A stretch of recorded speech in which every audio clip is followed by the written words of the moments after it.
पहले इनके नेता बोलते थे लोन दे दो, लोन वापस आएगा कि नहीं देखना नहीं है। Mister Malhotra, the bank manager, and he heard the voice of Mrs. Indira Gandhi, the then Prime Minister.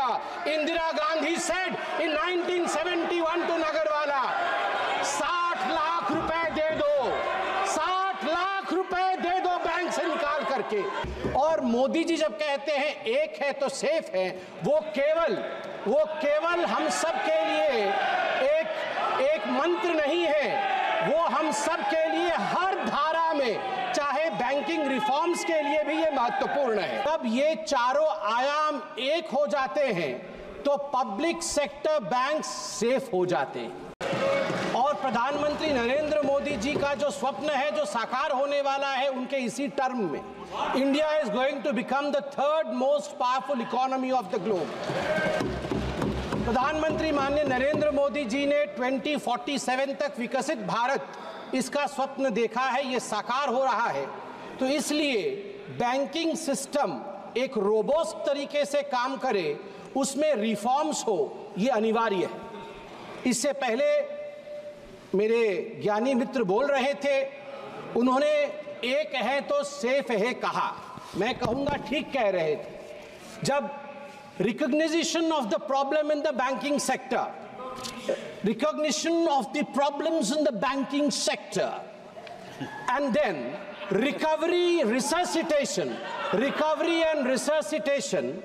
recapitalization of the public sector banks और reforms, जब ये चारों आयाम एक हो जाते हैं तो पब्लिक सेक्टर बैंक सेफ हो जाते हैं। जब रिफॉर्म्स एक हो जाते हैं तो बैंक सेफ हो जाते हैं। और मोदी जी जब कहते हैं एक है तो सेफ है, वो केवल हम सब के लिए एक मंत्र नहीं है, वो हम सब के लिए हर धारा में, चाहे बैंकिंग रिफॉर्म्स के लिए भी ये महत्वपूर्ण है। As far as the amendment of the banking sector is concerned, permit him to speak. It is to streamline the banking operations, to align them with the contemporary financial practices. It is the commitment of Prime Minister Narendra Modi to improve the bank governance, and it is to enhance the investors' protection. Also, to enhance the depositors' protection. As far as this amendment is concerned, let me also thank the Honorable Prime Minister and the Honorable Finance Minister who is present in the House, that in fact in this amendment, the number of nominees have been increased. We are talking about the middle class. Today, a middle class person can nominate 4 nominees in succession और simultaneously. हमारे bank में lockers होते हैं, bank से हम locker लेते हैं, article रखते हैं, नॉमिनी का प्रोविजन मुझे आश्चर्य लग रहा है, अभी तक बैंक लॉकर नॉमिनी प्रोविजन नहीं था। मैं धन्यवाद देना चाहूंगा नरेंद्र मोदी जी का कि इस प्रकार से सक्सेशन के साथ 1 2 3 4 इन सक्सेशन, इसके बाद ये आप सक्सेशन के साथ नॉमिनीज के नाम को अपॉइंट कर सकते हैं। आज आपने अभी रूल नंबर 94 के विषय में कहा, the ambit should be with in the banking laws, the ambit should be within the rules framed for the reforms of the banking sector. I want to remain within this ambit, within this framework, and want to bring out some very important and pertinent points, sir. Sir, the banking crisis was one of the biggest legacies that we got from, thanks to them, we got from them in 2014. Let me give you a data. Atal Bihari Vajpayee ji led NDA government, when they took the office, the gross GNPA ratio in public sector banks was 16%, and when Atal Bihari Vajpayee ji left the office of Prime Minister, he brought it down to 7.8%. Thanks Atal ji, thank you very much. In September 2013, when they were in governance concluding side, this ratio went up to 12.3%. Atalji had given them 7.8%. It went up thanks to the phone banking system. Dada, ठीक আছে तो English टा? Phone banking system. Phone banking system. You are trying to improvise upon me, so I thought I'll take your permission and I'll seek your permission. Phone banking system of the Congress Party, where the two P's, you need not be a performer, but you need to be a powerful man with powerful connections in the system. Phone उठा करके इनके नेता बोलते थे loan दे दो, loan वापस आएगा कि नहीं देखना नहीं है।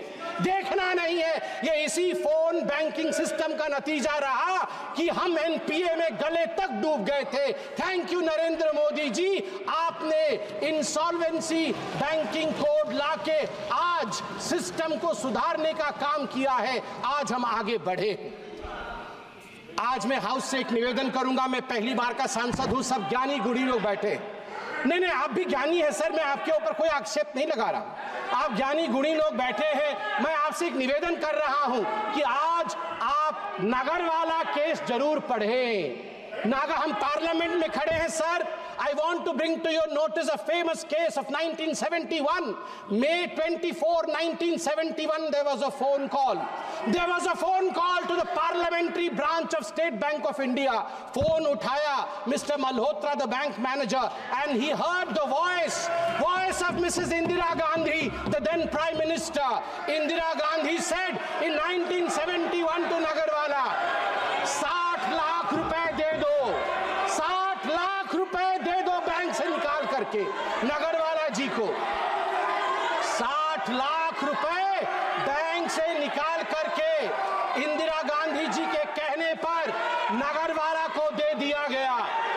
बाद में इस पूरे इशू पे रेड्डी कमीशन बैठा। इंदिरा जी का नाम तो नहीं आया, मगर उनको क्लियरेंस भी नहीं मिली पूरी तरीके से। आज भी बैंकिंग फ्रॉड का thrilling story, mysterious story of the banking fraud during Indira's time is Nagarwala case, phone banking system. सभापति महोदय, मैं आपको बताना चाहता हूं कि जहां तक ग्रॉस एडवांसेस है बैंकिंग सिस्टम का, ग्रॉस एडवांसेस, सभापति जी मैंने ऐसा कुछ तो नहीं कहा है कि लोग मेरे पे नाराज हो रहे हैं। सभापति जी, जहां तक ग्रॉस एडवांसेस है पीएसबी, पब्लिक सेक्टर बैंक्स का, आपको जान के आश्चर्य होगा कि 2004 मार्च में ये 6.6 लाख करोड़ का था ग्रॉस एडवांसेस। जो ऋण दिया जाता है तुरंत वापस लेने के लिए, वो ग्रॉस एडवांसेस 6.6 लाख करोड़ का था। मार्च 2012 में जब इनकी सरकार थी यूपीए की, वो बढ़ करके ग्रॉस एडवांस 39 लाख करोड़ का बना, 39 लाख करोड़ का बना। जिसको मन उसको उठा के लोन दिया इन लोगों ने, लोन वापसी नहीं ली।